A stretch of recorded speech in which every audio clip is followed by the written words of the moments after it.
अस्सलाम वालेकुम, myself Ali Hamza from Munir Khanani securities. Welcome PSX with AH में, जहाँ मार्केट की डेली अपडेट्स पे बात करते हैं।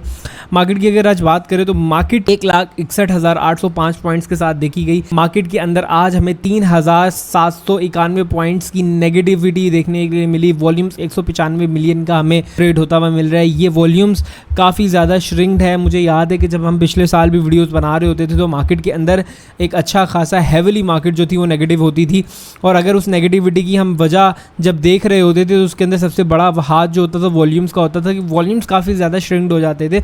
अब वॉल्यूम्स का बढ़ना मार्केट के लिए क्यों इंपॉर्टेंट है? जब मार्केट के अंदर मैसिवली ज़्यादा लोग होते हैं, पार्टिसिपेट कर रहे होते हैं, बाइंग एंड सेलिंग हो रही होती है, तो मार्केट को मैनिपुलेट करना, मार्केट को एक तरफ लेके जाना मुश्किल होता है। क्यों? और अगर जब मार्केट के अंदर सिर्फ एक ही तरफ के लोग हों और बहुत कम पार्टिसिपेशन हो तो मार्केट अक्सर इसी तरह परफॉर्म करती है।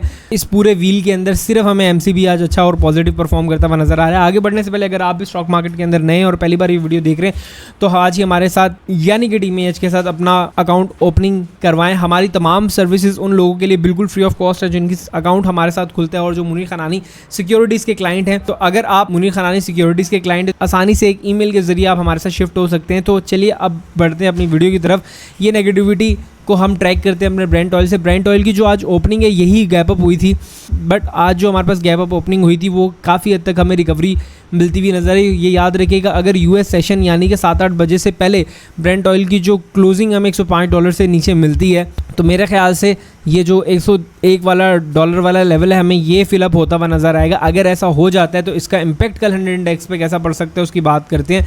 तो ये हमारा 100 इंडेक्स की आज की जो क्लोजिंग आई है ये एक इंपॉर्टेंट और क्रूशल सपोर्ट लेवल के दरमियान रोटेट करती हुई हमें नज़र आई है। और अब जो हमने SIP शुरू की थी, आज हमने दिल खोल के अपनी SIP के लिए बाइंग की है और हमने SIP के अंदर तभी बाई करते हैं जब मार्केट हमें नीचे मिलती है, जब मार्केट के जो डायमीटर्स होते हैं, पैरामीटर्स होते हैं नीचे होते हैं और नीचे की तरफ मूव ले रही होती है, तब हम अपनी SIP की तरफ आते हैं। तो आज हमने तकरीबन अपनी 50% SIP की है और बाकी 50% देखेंगे कि कल अगर इस लेवल को रिटेस्ट करती है और इससे नीचे क्लोजिंग नहीं देती तो हमें दोबारा हम 50% करेंगे। ओवरऑल जैसा कि मैंने आपको पिछले पार्ट में बोला कि अगर ऑयल हमें नीचे जाता हुआ दिखता है तो यहाँ से आपकी स्टॉक मार्केट रिकवरी होती हुई आपको दिखेगी और दोबारा हमें इन पॉइंट्स के ऊपर देखने को मिलेगा। अब चीज़ें काफ़ी क्रूशल हो गई हैं वो इस तरह कि अगर हमारे पास ये वाला लेवल ब्रेक होता है जो कि हमारे पास 160 वाला है तो इसका मतलब आप जितनी भी चीज़ें देखेंगे वो आप देखेंगे यहाँ पे और इस लेवल के ऊपर आपको मिलेंगी। और अगर ये ब्रेक नहीं होता तो दोबारा हमारे पास 173 170 तक की मूव हमारे पास पड़ी हुई है। तो हमारी कोशिश ये होनी चाहिए कि हम इन लेवल्स के ऊपर एक्यूमुलेट करें, इन लेवल्स के ऊपर जमा करें अपने लिए अच्छे स्टॉक्स को।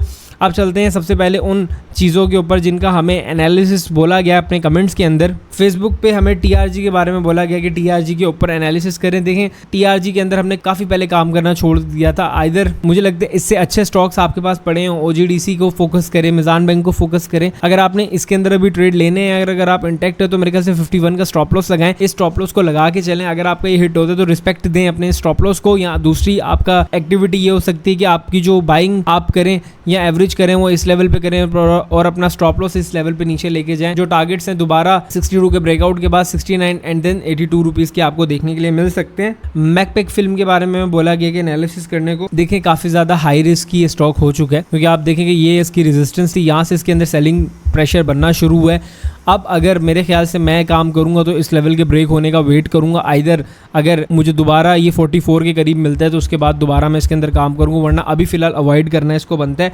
अगर आपके पास है तो प्रॉफिट बुकिंग करना इसके अंदर शुरू करें। नेशनल बैंक की बात करें तो नेशनल बैंक ये पूरा एरिया है जहाँ पे आप एक्यूमुलेट करें या जमा करें। 155 से लेके आपका 174 का लेवल। मिज़ान बैंक आज एट द एंड हमें लास्ट में काफ़ी ज़्यादा इसके अंदर सेलिंग प्रेशर देखने के लिए मिला और अगर हम देखें तो आखिरी 1 घंटे में हमें जो इसकी एक मेजर सपोर्ट थी मिज़ान बैंक की ये टूटती हुई नज़र आई और इसकी क्लोजिंग 464 से हमें नीचे होती हुई मिली।